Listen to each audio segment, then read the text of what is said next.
بسم اللہ الرحمن الرحیم۔ دجال کا فتنہ اور ظہور۔ دجال کا فتنہ امت مسلمہ کے لیے سب سے عظیم فتنہ قرار دیا گیا ہے۔ یہ وہ فتنہ ہے جو حضرت آدم علیہ السلام کی تخلیق سے لے کر قیامت کے قائم ہونے تک آنے والے فتنوں میں سے سب سے بڑا فتنہ ہے۔ دجال کے مطابق ہم مسلمانوں کے پاس جو معتبر ترین ذرائع ہیں وہ نبی کریم صلی اللہ علیہ وسلم کی احادیث مبارک ہے۔ احادیث کی کتابوں میں صحابہ اکرام رضوان اللہ علیہم اجمعین سے دجال کی مخصوص سواری کے مطابق روایت کی گئی ہے، جس کا مجموع یہ ہے کہ دجال ایک چمکدار گدھے پر سوار ہو کر نکلے گا جس کے دونوں کانوں کے درمیانی فاصلہ 40 ہاتھوں کے برابر ہوگا۔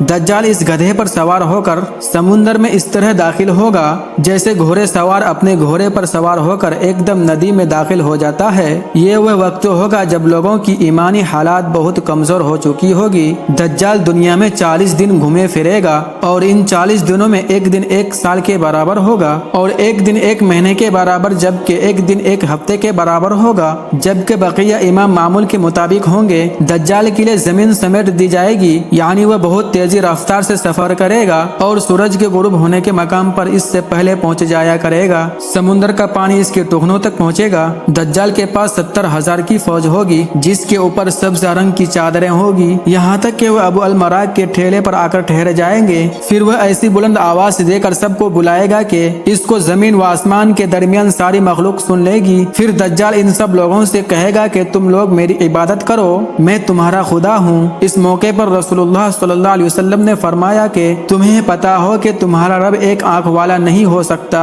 بھلا وہ رب جو دوسروں کو آنکھیں دیتا ہے وہ خود کیسے بنائی سے محروم رہ سکتا ہے۔ اس بدبخت دجال کے ماتھے پر کافر لکھا ہوگا جسے صرف مومن ہی پڑھ سکے گا اور وہ اسے پہچان لے گا۔ دجال اپنے گدھے پر سوار ہو کر ساری زمین پر گھومے گا۔ زمین کا کوئی حصہ چاہے وہ پہاڑی ہو، میدانی ہو یا صحرائی، کوئی علاقہ ایسا نہیں بچے گا کہ جہاں وہ نہیں جا پائے گا سوائے مکہ مکرمہ اور مدینہ منورہ کے، کیوں نہ کہ اللہ تعالیٰ ان دونوں جگہوں کی حفاظت خود فرشتوں کے ذریعے فرمائے گا۔ دجال جب وہاں داخل ہونے کی کوشش کرے گا تو فرشتہ اس کا رخ پھیر دیں گے۔ ان احادیث کی بنیاد پر یہودی خاص طور پر گدھے کی تعظیم کرتے ہیں اور وہ اپنی خفیہ عبادتوں میں گدھے کو ضرور شامل کرتے ہیں۔ بعض لوگوں کا دعوی ہے کہ عبادت کے دن خفیہ طور پر یہودی ایک گدھے کو اٹھا کر بیت المقدس میں لے جاتے ہیں جہاں مختلف رسم و رواج کے مطابق اس گدھے کو سجایا جاتا ہے۔ یہ تمام باتیں اس جانب اشارہ کرتی ہے کہ خروج دجال کا وقت اب زیادہ دور نہیں، بلا شبہ یہ فتنوں کا دور ہے اور اس وقت انسانیت دجال اور دجال کی قوتوں کے فتنے عظیم کی طرف بڑھ رہی ہیں۔ لہذا دجال کی قوتوں سے آگاہی رکھ کر ہی